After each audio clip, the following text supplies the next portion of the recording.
1986년 인류 역사상 최악의 사고가 발생합니다. 당시 체르노빌 원전 4호기에서는 비상 상황을 대비한 실험이 한창이었어요. 정전 같은 이유로 외부 전원이 끊겼을 때 냉각 펌프가 얼마나 오래 버틸 수 있을지를 확인하기 위함이었죠. 그런데 준비 과정에서 원자력 출력이 예상보다 크게 떨어졌습니다. 보통 이런 불안정한 상태에서는 절차에 따라 실험을 중단해야 했어요. 하지만 운영진들은 안전장치를 일부 끄거나 우회한 채 테스트를 강행합니다. 그리고 마지막 순간 긴급정지 버튼을 눌렀는데 원자로가 멈추기는커녕 오히려 폭주해버린 거예요. 그렇게 체르노빌 원자력 발전소 폭발 사고가 일어나게 된 거죠. 하지만 진짜 무서운 건 폭발 그 자체가 아니었어요. 이때 뿜어져 나온 방사성 물질이 주변을 순식간에 오염시켰습니다. 1986년 한 해에만 11만 5천 명이 대피하고 이후 수년에 걸쳐 약 22만 명이 고향을 떠났습니다. 그렇게 체르노빌은 지구상에서 가장 위험하고 고요한 땅이 되었죠. 그런데 이때 오히려 좋아?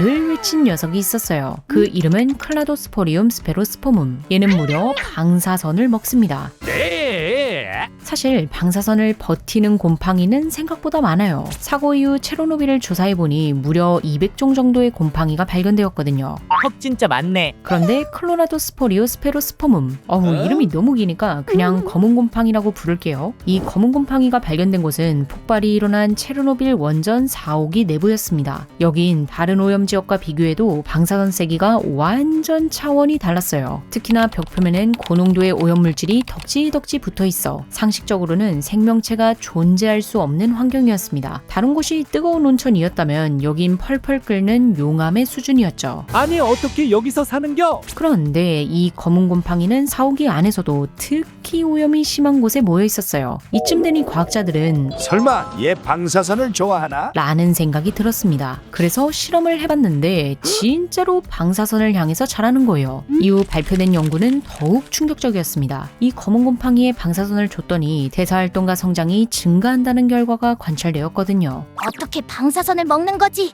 물론 얘네가 방사선을 진짜 냠냠 먹는 건 아니에요. 그럼 뭔데요? 지금으로서 가장 유력한 가설은 식물이 빛을 이용해 광합성을 하는 것처럼 이 곰팡이는 방사선을 이용해 방사선 합성을 한다는 거예요. 이를 Radiosynthesis. 라고 하죠. 그럼 이 곰팡이는 방사선에 완전 면역이에요? 아니요, 얘도 방사선을 맞으면 아파하긴 합니다. 다만 피해를 최소화하는 시스템이 아주 잘 갖춰져 있을 뿐이에요. 일단 생명체가 방사선에 노출되었을 때 가장 문제가 되는 게 활성산소거든요. 그게 뭐임? 한마디로 흑화한 산소예요. 방사선이 산소를 마구 때리다 보면 산소의 상태가 점점 불안정해집니다. 이후 얘가 마주치는 분자마다 툭툭 시비를 걸죠. 멀쩡한 DNA, 단백질, 세포막 등을 마구 공격하는 겁니다. 그 결과 우리 몸 내부에 심각한 손상을 입게 되죠. 그런데 클라도스포리움 스페로스포문처럼 방사선이 강한 곳에서도 잘 사는 곰팡이들을 보면 대부분 검은색이나 짙은 갈색을 띱니다. 이 색의 원인은 멜라닌이에요. 멜라닌은 단순한 색소가 아닙니다. 방사선으로 인한 손상을 일부 완화하고 활성산소를 줄이는 데에도 도움을 줄 수 있어요. 그런데 멜라닌은 사람도 가지고 있지 않아요? 맞아요. 종류는 살짝 다르지만 우리의 피부, 털, 눈색을 만드는 건 역시 멜라닌입니다. 그럼 흑인이 백인보다 방사선에 강한가? 겠냐고. 굳이 따지자면 맞긴 해요. 진짜라고요? 실제로 사람 피부 속 멜라닌은 자외선 같은 비온화 방사선에 대한 피해를 줄여주거든요. 그래서 햇빛이 강한 지역의 사람들은 멜라닌이 많은 짙은 피부색을 가진 경우가 많죠. 반대로 멜라닌이 결핍된 백색증 환자의 경우 햇빛에 쉽게 화상을 입고 피부암 위험도 높고요. 그런데 체르노빌에서 문제가 되는 건 감마선 같은 이온화 방사선이잖아요. 얘네들은 햇빛의 자외선과는 급이 다릅니다. 우리의 멜라닌층은 자외선도 완벽하게 막을 수는 없다 보니 감마선에 대한 효과는 정말 미미하죠.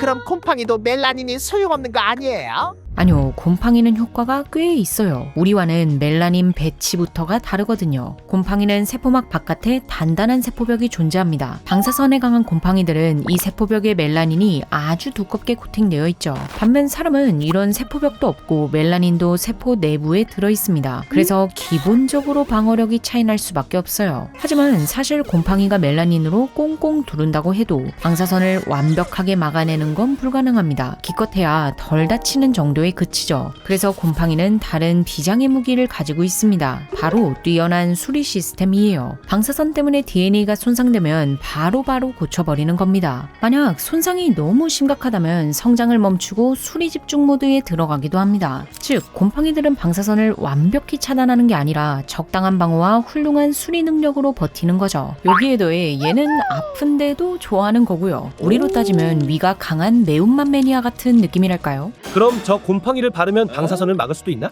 실제로 비슷한 연구가 있었어요. 우주인에게 가장 무서운 건 우주 방사선입니다. 사람이 화성에서 임무를 수행했을 때 지구의 100배 정도의 방사선에 노출될 수 있다고 해요. 따라서 방사선 차폐는 인간이 우주로 나아가기 위해 꼭 해결해야 하는 과제입니다. 그런데 이 검은 곰팡이가 등장했으니 과학자들은 얘로 막을 수는 없을까? 라는 생각을 한 거죠. 그래서 곰팡이를 우주로 데려가 배양해 봤습니다. 그 결과 2mm 두께로 자란 곰팡이가 우주에서 날아오는 고에너지 방사선을 2% 정도 차단했다는 보고가 나왔어요. 이론상 곰팡이를 충분히 두껍게 키울 수 있다면 화성 거주 공간에서 우주인을 방사선으로부터 보호할 수 있을 거라고 합니다. 꼭 화성센터가 아니더라도 우주선이나 우주복에 활용될 수도 있고요. 물론 현실적인 어려움도 있습니다. 곰팡이가 자라려면 물, 탄소, 질소 같은 영양원이 필요하고 온도, 습도 같은 환경 조건도 맞춰줘야 하죠. 하지만 자가 증식에 자가 치유가 가능한 방사선 차단벽이라니 솔직히 너무 매력적이잖아요? 아, 이걸 어떻게 참냐고.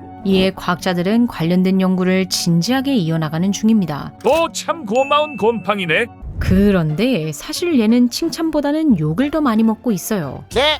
왜요? 이 검은 곰팡이는 우리 주변에서도 흔하게 볼 수 있습니다. 식물 잔해, 토양, 공기 등 거의 어디에서나 관찰되죠. 심지어 페인트, 벽지, 석고, 먼지 쌓인 금속이까지 자랄 수 있습니다. 네, 그러니까 가정집에서도 아주 잘 산다는 거예요. 창틀, 벽면, 욕실, 에어컨 환기구 등에서 만나볼 수 있습니다. 그런데 얘가 방사선을 버틸 정도로 생명력이 좋잖아요. 상대적으로 건조한 곳에서도 잘 살고 심지어 염분까지 버티거든요. 그러니 한번 자리 잡으면 질기게 남아있는 경우가 많아 참 곤란한 거죠. 혹시 사람에게 직접적인 피해를 주기도 해요? 네, 먼저 이 곰팡이는 알레르기 유발원 중 하나로 알려져 있습니다. 그리고 직접적인 감염은 드물지만 한번 일어나면 심각한 증상을 보이곤 해요. 작은 상처를 통해 침입하면 천천히 커지는 낭종이 생길 수 있고요. 눈으로 들어가면 각막염을 일으키기도 합니다. 치료가 늦으면 시력 손상 위험이 크다고 하죠. 또한 호흡기 감염으로 폐렴을 일으키거나 아주 드물게는 뇌농양을 유발한 사례도 보고된 적 있습니다.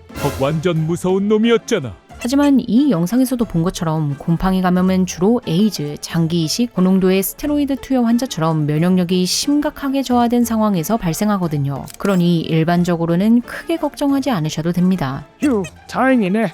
자, 여기까지 오늘은 최강 곰팡이에 대해 알아봤습니다. 인류 역사를 보면 미생물에서 아이디어를 얻은 발명품이 참 많죠. DNA 증폭 시스템 PCR. 이건 뜨거운 온천에 사는 세균의 단백질을 이용한 기술입니다. 인류 최고의 발명품인 페니실린도 푸른 곰팡이에서 시작되었죠. 마찬가지로 이 검은 곰팡이가 방사선 방어에 대한 초석이 될지도 모르겠네요.